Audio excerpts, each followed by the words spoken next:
ಅಂತ YouTube channel study with ಪರಶುರಾಮ್ಗೆ ಸ್ವಾಗತ ಅಂತ ಹೇಳ್ತಾ 8ನೇ ತರಗತಿ ಪ್ರಥಮ ಭಾಷೆ ಕನ್ನಡದಲ್ಲಿ ಸಾಫಲ್ಯ ಪರೀಕ್ಷೆ ಪ್ರಶ್ನೆ ಪತ್ರಿಕೆಯನ್ನು ಕೀ ಉತ್ತರಗಳೊಂದಿಗೆ ಪೋಸ್ಟ್ ಮಾಡ್ತಾ ಇದ್ದೀನಿ. ಆಲ್ರೆಡಿ ನಾನು ಪ್ರೀ ಟೆಸ್ಟ್ ಕ್ವಶನ್ ಪೇಪರ್ಸನ್ನು ಹಾಕಿದ್ದೆ. ಸೊ ಓಕೆನಾ. ಸೊ ದಯಮಾಡಿ ವಿಡಿಯೋನ ಲೈಕ್, ಶೇರ್ ಹಾಗೂ ಸಬ್ಸ್ಕ್ರೈಬ್ ಮಾಡೋದನ್ನು ಮಾತ್ರ ಮರೆಯದಿರಿ ಅಂತ ಹೇಳ್ತಾ ವಿಡಿಯೋವನ್ನು ಪ್ರಾರಂಭಿಸ್ತೀನಿ. ಸೊ ಎಲ್ಲ ವಿಷಯಗಳಲ್ಲಿ ಏಡದಲ್ಲಿನೂ ಕೂಡ ನಿಮಗೆ ಸಾಫಲ್ಯ ಮತ್ತು ಪೂರ್ವ ಪರೀಕ್ಷೆ ಪ್ರಶ್ನೆ ಪತ್ರಿಕೆ ಸಿಗ್ತವೆ. ಇವುಗಳ PDF ಅನ್ನು ನಾನು ನಿಮಗೆ ನಂದಿ ಆಗಿರ್ತಕ್ಕಂಥ ವಾಟ್ಸಪ್ ಚಾನಲು ಮತ್ತು ಟೆಲಿಗ್ರಾಮ್ ಗ್ರೂಪಲ್ಲಿ ಹಾಕಿದ್ದೀನಿ. ಅವುಗಳಿಗೂ ಕೂಡ ನೋಡಿ ಅಂತ ಹೇಳ್ತಾ ಈ ವಿಡಿಯೋವನ್ನು ನಾನು ಶುರು ಮಾಡುವ.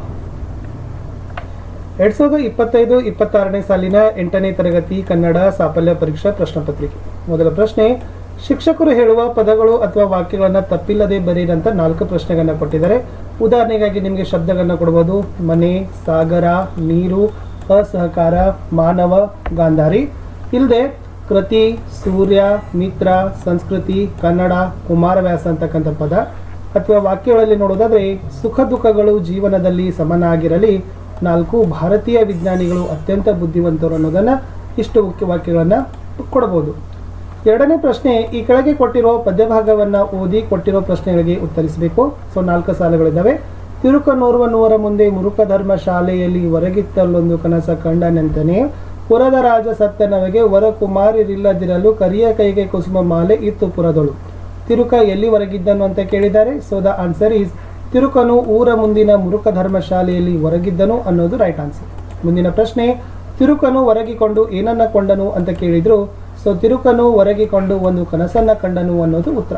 ಮುಂದಿನ ಪ್ರಶ್ನೆ 7, ಮೌಲ್ಯ ಗುರುತಿಸಿ ಬರಿಬೇಕಾಗಿತ್ತು. ಪದ ಕೊಟ್ಟಿದ್ರು: ಬಾಳೆ ಬಲ್ಲಕ್ಕೆ ಬೀಡು, ಸೀಬೆ ಎಡಕ್ಕೆ ಬೀಡು, ನಟ್ಟ ನಡುವೆಯಲ್ಲಿ ನೀ ಹೋಗುವ ಬಳೆಗಾರ, ಅಲ್ಲಿಹುದೆನ್ನ ತವರೂರು. ಈ ಪದಭಾಗದಲ್ಲಿರುವ ಮೌಲ್ಯ ಯಾವುದು ಅಂತ ಕೇಳಿದ್ರು. ಸೀಬೆಕಾಯಿ ಮಹತ್ವ, ಹೆಣ್ಣಿಗೆ ತನ್ನ ತವರಿನ ಬಗೆಗೆ ಇರುವ ಪ್ರೀತಿ, ಬಾಳೆಗೋನಿಯ ಬೆಲೆ, ಬಳೆಗಾರನಿಗೆ ಬುದ್ಧಿ ಹೇಳೋದು. ಸೊ ದ ರೈಟ್ ಆನ್ಸರ್ ಹೆಣ್ಣಿಗೆ ತನ್ನ ತವರ ಬಗೆಗೆ ಇರುವ ಪ್ರೀತಿ ಅನ್ನೋದು ಸರಿಯಾದ ಉತ್ತರ ಅಲ್ಲಿ ಬರಬೇಕು. ಮುಂದಿನ ಪ್ರಶ್ನೆ, ಆಕಾಶ ಈ ಪದವನ್ನ ಸ್ವಂತ ವಾಕ್ಯದಲ್ಲಿ ಬಳಸಿ ಬರೀರಿ ಅಂತ ಕೇಳಿದ್ರು. ಸೊ ಆನ್ಸರ್ ಏನಾಗ್ತದಪ್ಪ ಅಂದ್ರೆ, ಹುಣ್ಣಿಮೆಯ ದಿನ ರಾತ್ರಿಯ ವೇಳೆಯಲ್ಲಿ ಆಕಾಶದಲ್ಲಿ ಪೂರ್ಣಚಂದ್ರನನ್ನು ನೋಡಲು ಬಲು ಚಂದ ಅನ್ನೋದನ್ನ ಬರಿಬಹುದು. ಮುಂದಿನ ಪ್ರಶ್ನೆ, ಗಣೇಶನು ತನ್ನ ತಂದೆ ತಾಯಿಗೆ ಸಹಾಯ ಮಾಡುತ್ತಾನೆ ಅಂತ ಕೇಳಿದ್ದಾರೆ. ಇದರಲ್ಲಿ ಅಂಕಿತ ನಾಮ ಯಾವುದು ಅಂತ ಕೇಳಿದ್ರು. ಸೊ ಅಂಕಿತ ನಾಮ ಅನ್ನೋದು ಯಾವುದಪ್ಪ ಅಂತಂದ್ರೆ ಗಣೇಶ.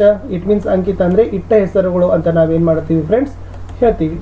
ಮುಂದಿನ ಪ್ರಶ್ನೆ, ಹೆಚ್ಚು ಈ ಪದದ ವಿರುದ್ಧಾರ್ಥಕ ಪದ ಬರೀರಿ ಅಂತ ಕೇಳಿದ್ರು.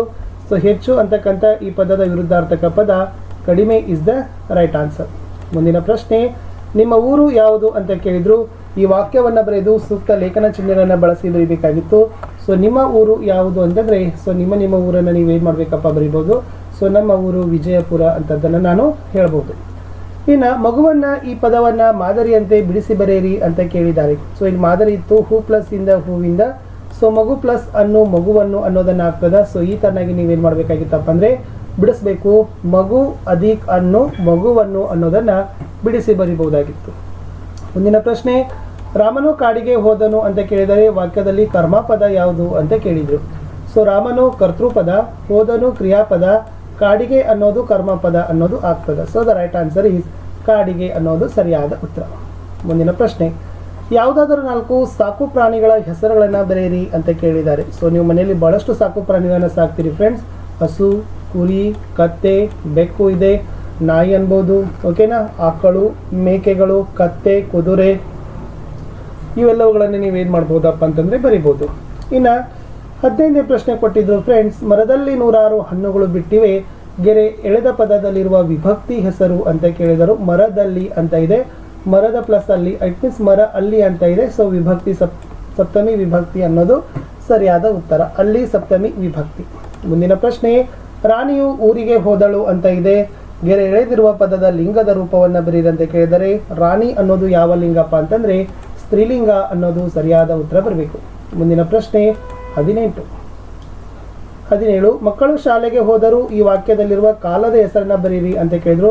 ಶಾಲೆಗೆ ಬಂದರು ಅಂತ ಇದೆ. ಸೊ ಬಂದರು ಅನ್ನೋದು ಏನಪ್ಪ ಅಂತಂದ್ರೆ ಭೂತಕಾಲ ಅಂತಕ್ಕಂಥದ್ದು ಆಗ್ತದ.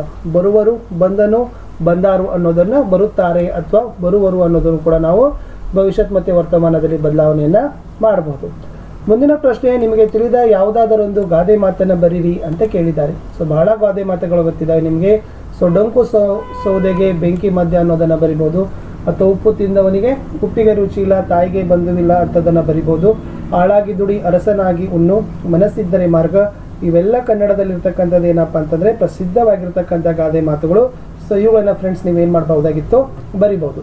ಪ್ರಶ್ನೆ 19ಕ್ಕೆ ಹೋಗುವ ಫ್ರೆಂಡ್ಸ್. 19ರಲ್ಲಿ ಏನಿದೆ ಅಂದರೆ ವಿಜಯ ಪದವನ್ನು ಬಿಡಿಸಿದ್ದಾರೆ. ವ ಪ್ಲಸ್ ಇ, ಜ ಪ್ಲಸ್ ಅ, ಯ ಪ್ಲಸ್ ಅ, ವಿಜಯ.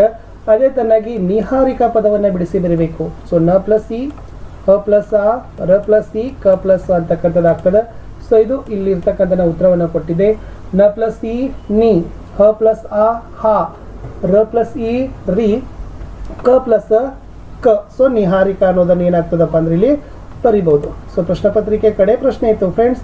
ಕೆಳಗಿನ ಪದ ಭಾಗಕ್ಕೆ ಪ್ರಸ್ತಾರ ಹಾಕಬೇಕು. ಗುರುಲಘು ಬಾಳೆಯ ತೋಟದ ಪಕ್ಕದ ಕಾಡೋಳು ವಾಸಿಸುತ್ತಿದ್ದವು ಮಂಗಗಳು ಅನ್ನೋದನ್ನ ಏನು ಮಾಡಿದ್ದಾರೆ ಫ್ರೆಂಡ್ಸ್, ಕೊಟ್ಟಿದ್ದಾರೆ.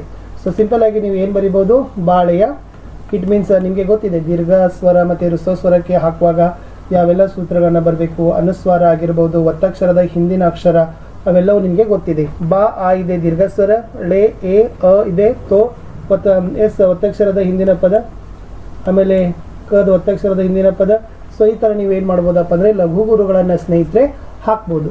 ಇಷ್ಟಿತ್ತು ವಿದ್ಯಾರ್ಥಿಗಳೇ 8ನೇ ತರಗತಿಯ ಕನ್ನಡದ ಪೋಸ್ಟ್ ಟೆಸ್ಟ್, ಇಟ್ ಮೀನ್ಸ್ ಸಾಫಲ್ಯ ಪರೀಕ್ಷೆ ಪ್ರಶ್ನೆ ಪತ್ರಿಕೆ ನಾನು ನಿಮಗೆ ಹಂಚಿದ್ದೀನಿ.